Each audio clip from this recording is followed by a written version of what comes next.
Почему мы должны умереть, чтобы какой-то бизнесмен себе отобрал кусок земли и держится за него всеми клещами? То есть весь выхлоп газовый будет направлен конкретно на наши спальни.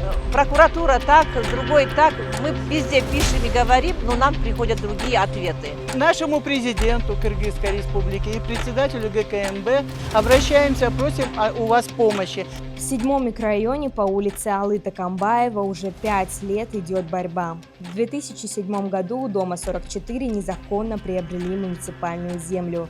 Она была выделена государством для зеленых насаждений. Со 2 июля 2020 года новые владельцы хотели начать строительство многоэтажного дома, но они не знали, с кем связались. Неравнодушные соседи начали судиться. Суть нашей проблемы в следующем. Дело в том, что с западной стороны нашего дома, всего в 18 метрах от наших балконов, на 10 сотках земли собираются построить 12-этажный дом с газовой котельной. То есть весь выхлоп газовый будет направлен конкретно на наши спальни. При продаже данной муниципальной земли в частную собственность был нарушен закон Земельного кодекса 78, статья 2. В этом постановлении говорится, что при продаже нужно было соблюсти 3 условия: согласование с соседствующими объектами, предоставление проекта, начало стройки в течение 6 месяцев. Все эти условия были нарушены, и чтобы мэрия не аннулировала постановление, новые владельцы участка скрывались 13 лет. Тем не менее, Кадыр Алиев купил незаконно эту землю в нарушение законов и очень держится крепко за это и никак не хочет это отступать.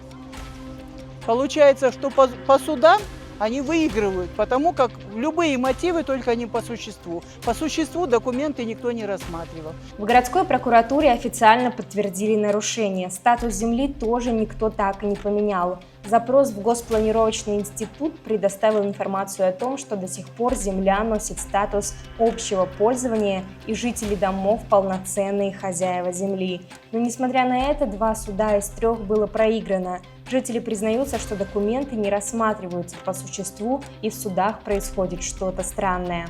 Так мы не знаем, почему. Вот городский суд нам так сказал, нашу сторону пошли.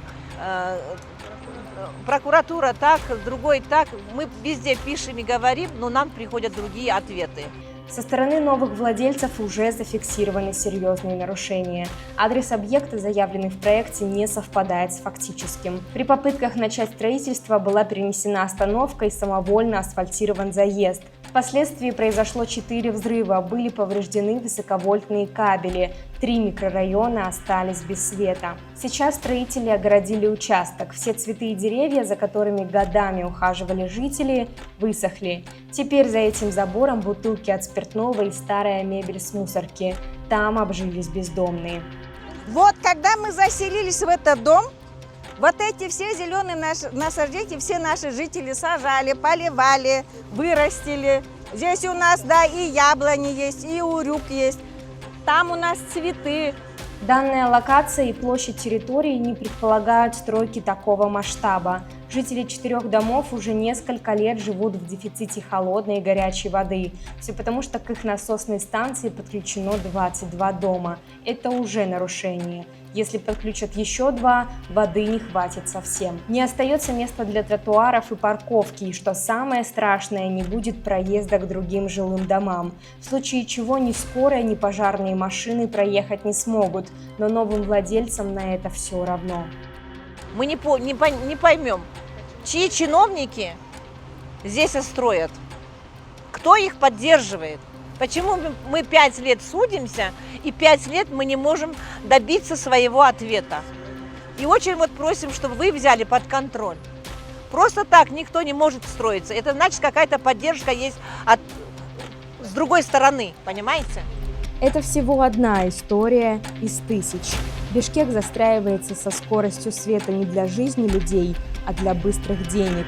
Вырубка деревьев, нарушение розы ветров, противоречие генплану. Сколько еще город будет задыхаться в этой нескончаемой стройке?